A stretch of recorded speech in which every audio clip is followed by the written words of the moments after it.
How to block someone on Cash App. Step 1, all you have to do is to install your Cash App application. Now, there are tons of reasons why you block someone on Cash App, maybe because of his or her annoying attitude. But once you're okay and you want to unblock the person, this is what you're going to do. Step 2, you have to go to transaction history. And then once you tap that transaction history, step 3, all you have to do is to simply look for the person's name here under your transaction history.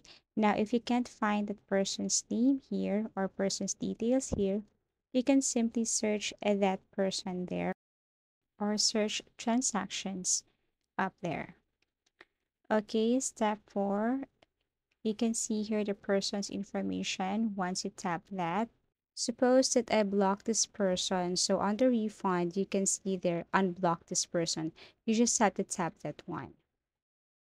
Now, the next time that you will see this person's detail or transaction, you cannot see that block or unblock anymore.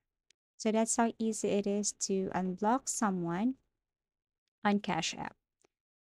If you want to block that person again, you can just simply tap that three dots at the top right corner. So that's how simple it is. Thank you so much for watching and see you again in our next tutorials.